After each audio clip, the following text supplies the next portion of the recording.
Hi everyone, welcome to my final conducting portfolio for Fundamentals of Conducting.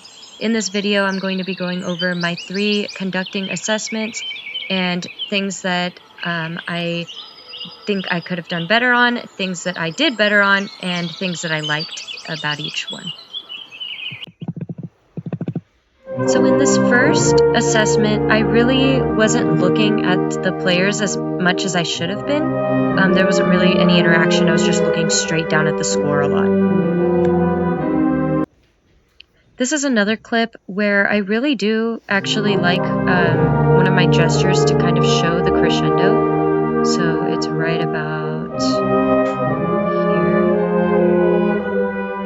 So just kind of growing. So after some feedback, this was my final run. I really started and I was more intentional about eye contact with the players. I was also more intentional about the different gestures that I was giving. And towards the end, you'll be able to see too, I was a little bit more intentional with the cutoff and the way that I gave that release.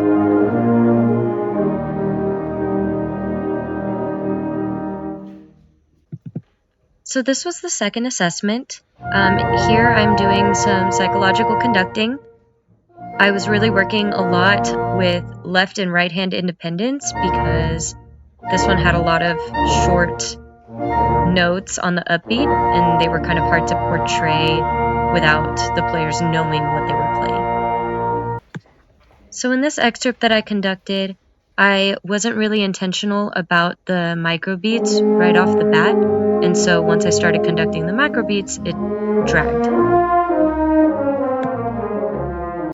So after some constructive criticism and feedback here, I ended up being more intentional with the microbeats, so that way when I started conducting with the macrobeats, the ensemble knew what they were playing and where the tempo was. Throughout this excerpt, I was also more intentional with my gestures along with the micro and macro switching, and I really tried to kind of keep the flow of what the piece is supposed to be like, and I think I did a pretty good job of that, just with some of the legato lines and everything like that, really showing the flow of the piece. I also made sure to do some cues, especially on the upbeats if another instrument group came in, because I know that that can be kind of hard sometimes just to know in the context of what other instruments are doing around them as well.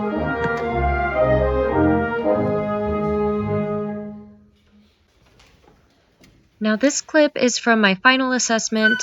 This was a piece from Tchaikovsky's Swan Lake, just a minute of a piece that I had transposed for the ensemble. I think having a connection to whatever piece you're conducting and really knowing what it's supposed to sound like can really help with the conducting, because then you're thinking less about the technicality of what is going on next and you can think more big picture, you can zoom out a little more. So because I was a little more comfortable with the piece, I was really intentional about eye contact with the players, not just the players who were playing, but just kind of everyone in general. But I really was a little more intentional about making sure to give eye contact to the instrument groups that were playing when their part would come in and have something a little bit different than everybody else. I was also able to focus more on the style. So for this slower waltz part, I just kind of, was keeping it going, just down on the beat. Here I have kind of some legato, different gestures with my arms. And after some feedback, I was also able to get that cut off so that everybody knew when to come off and stay together on the beat.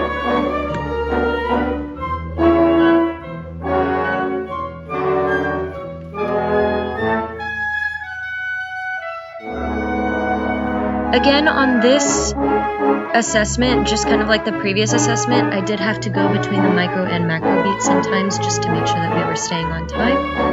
But overall, I do think I really improved just kind of with gestures, micro, macro beats, and with eye contact with the ensemble. I'm really grateful to have taken this class under such great instruction, and I'm really excited to continue my conducting journey next semester.